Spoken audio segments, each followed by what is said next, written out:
The ocean has always meant a lot to me, and I can't tell you why. When I was young, I loved to read wooden boat magazines and once dreamt of living on a barge or floating home. Strange coming from someone who spent the first 24 years of their life on the prairies, a flat, dry world. When I finally moved to where ocean water touched the shore, it brought a peace to me. And for 14 years, the smell of salt and sounds of the tide soothed parts of me nothing else could. Life pulled me from the sea and took me once more inland, where I have lived for another 16 years. Lakes close, but water to the horizon is different, at least to me. A while ago, what feels a lifetime, a very special person in my life sent me a recording, a passage read from my favorite book about the ocean and its smells, its expanse.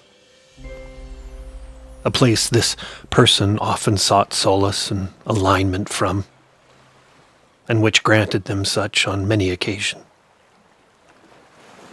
I listen to the recording whenever I miss them most and yearn for the magic of surf and sail. I am currently reading a book by Anthony Doerr called All the Light We Cannot See. It's set partly in occupied France during the Second World War, in a walled coastal city, where a 12-year-old blind girl learns about life. The following is a passage from it. Another experience that brings me closer to that special person and the fluid endlessness of Mother Earth.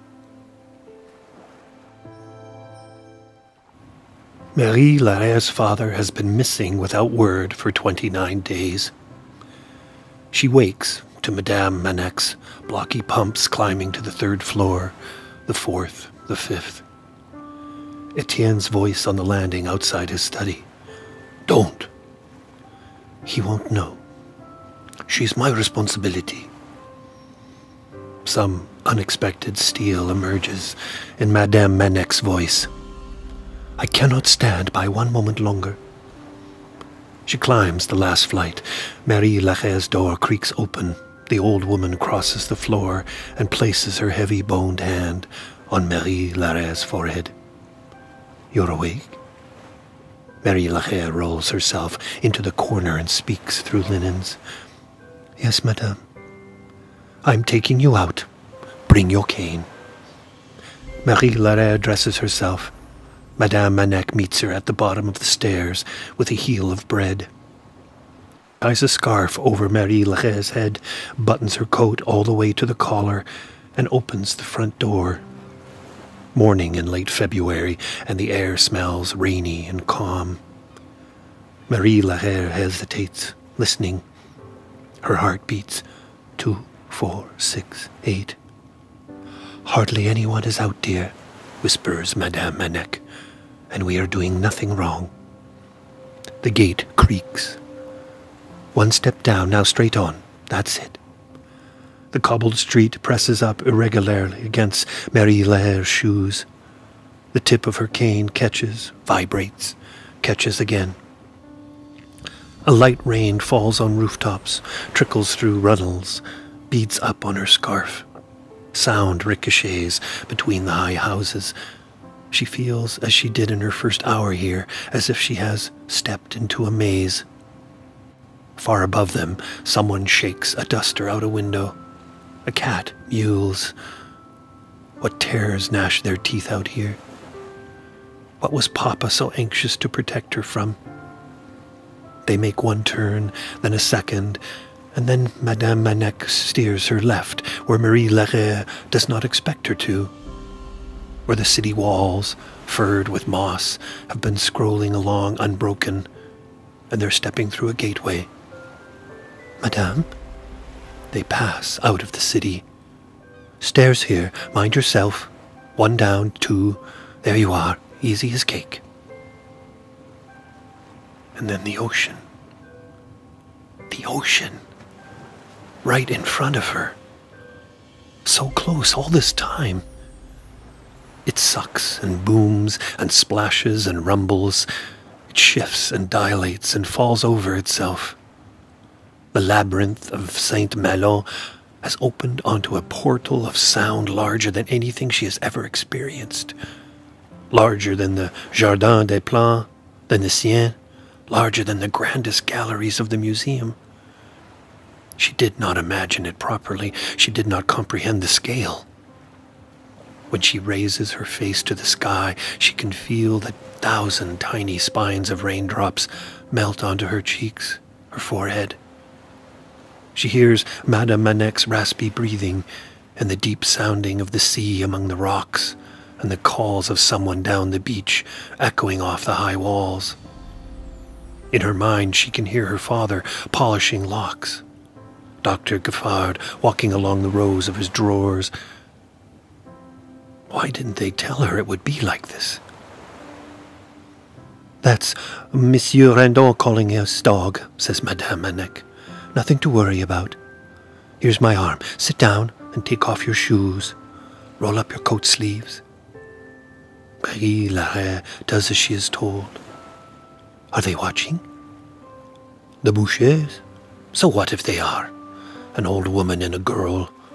I'll tell them we're digging clams. What can they do? Uncle says they've buried bombs on the beaches. Oh, don't you worry about that. He is frightened of an ant. He says the moon pulls the ocean back.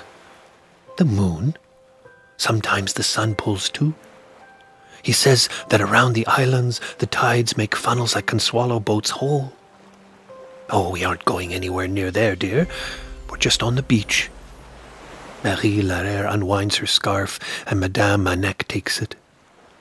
Briny, weedy, pewter-colored air slips down her collar. Madame. Yes? What do I do? Just walk, dear. And she walks. Now there are cold round pebbles beneath her feet, and now crackling weeds, now something smoother, wet, unwrinkled sand. She bends and spreads her fingers. It's like cold silk, cold, sumptuous silk onto which the sea has laid offerings. Pebbles, shells, barnacles, tiny slips of wrack. Her fingers dig and reach. The drops of rain touch the back of her neck, the backs of her hands.